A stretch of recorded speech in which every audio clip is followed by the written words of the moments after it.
Hey guys, it's Joe, Precautious Pair, and today I'm going to be doing a video comparing Battlefield 3 and Modern Warfare 3, and giving my reasoning behind only getting one of those.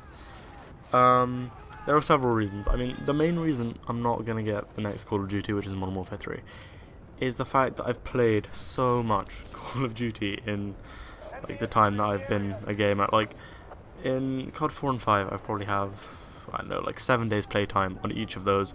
Modern Warfare 2, I've got like 15, maybe, probably more. And then on Black Ops, I have maybe like 2 or 3 days.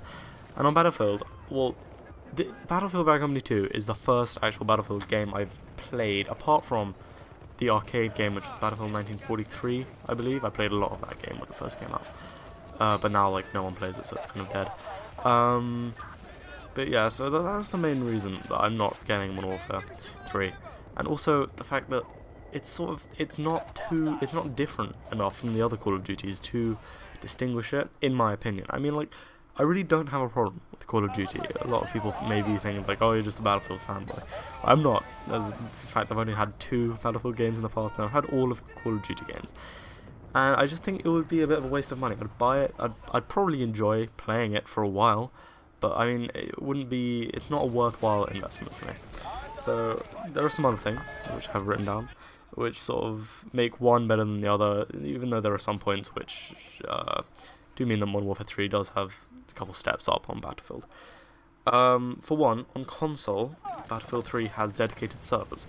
I'll probably be primarily playing Battlefield 3 on PC, where they always have dedicated servers. Even Modern Warfare 3 on PC will have dedicated servers, but on console, Battlefield will also have dedicated servers, so that's definitely good for the console guys. It's also, Battlefield is more team orientated than Call of Duty. In COD, you can sort of go in and lone wolf, especially in team deathmatch. You can sort of win the game basically by yourself if you're good enough. But you can't really do that in Battlefield. You do need to have a team around you who know what they're doing. Luckily, I do have that. I've got plenty of friends that play it, so that's not a problem for me. I can see why that would be for some people. That's why Modern Warfare 3 might appeal to some more than others. But the fact that it is team orientated does sort of give Modern Warfare 3 a little boost in the fact that you can sort of just pick up and play it whenever you want.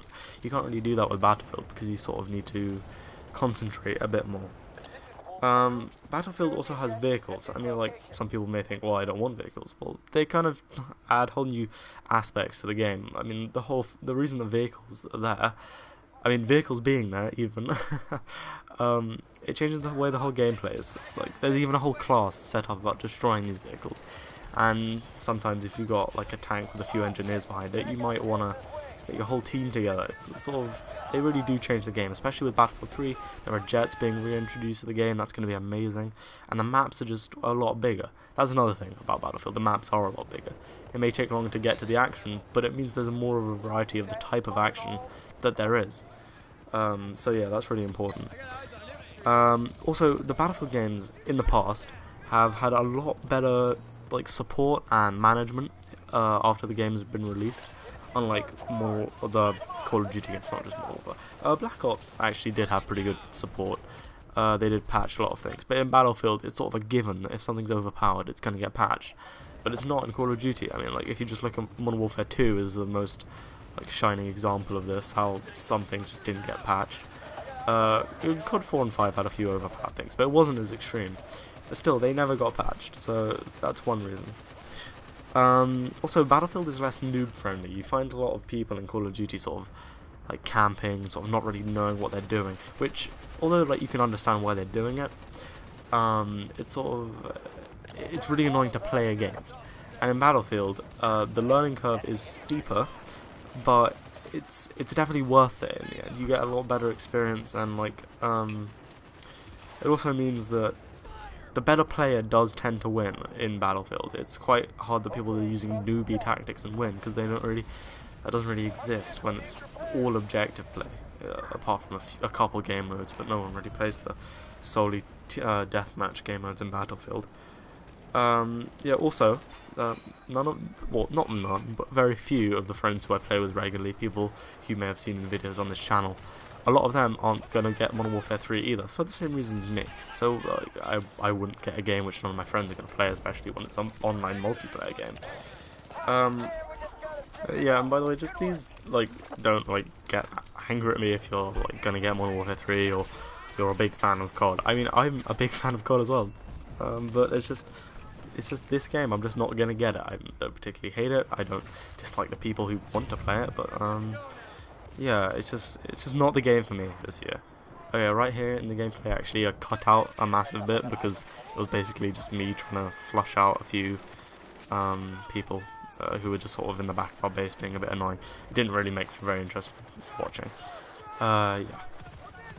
Also, in Battlefield games, at least Battlefield Bad Company 2, if you pre-ordered it, at least, the DLC was free. Oh, not all the DLC, not including the big ones like Vietnam and Onslaught mode. Those weren't free. But the actual extra maps and extra things like that, they were free. Unlike the Call of Duty series, which is just going to get more and more expensive. I mean, 12,000 Microsoft points, and it's about 100 Microsoft points to £1. That's like £12 for maybe 3 maps. A lot of them are just rehashed versions of old maps, which I've already played on older Call of Duty games. I mean, it's not worth the money at all. It's not a good investment, and things like that.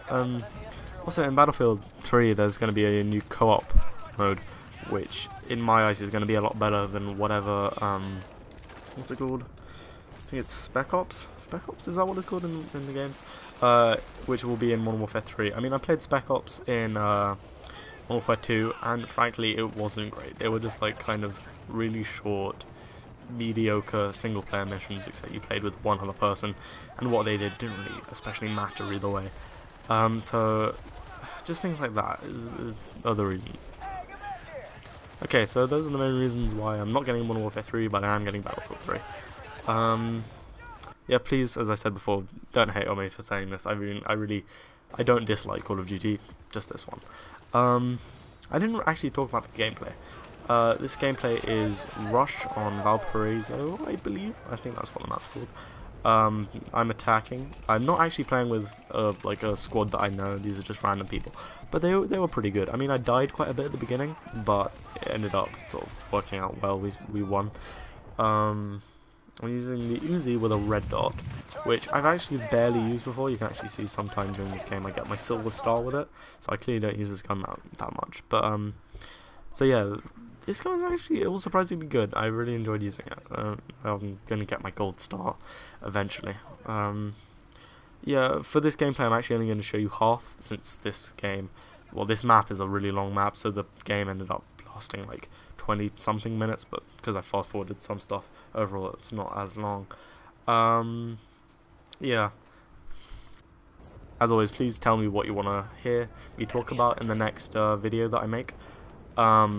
In that next video you'll see the second half of the gameplay, where we take the last few bases. It was pretty tough, but we managed to get through it. You can also see that I end up getting gold squad and ace pin, which yeah, that's also quite nice. So yeah, please tell me what you want to see, and thank you for listening.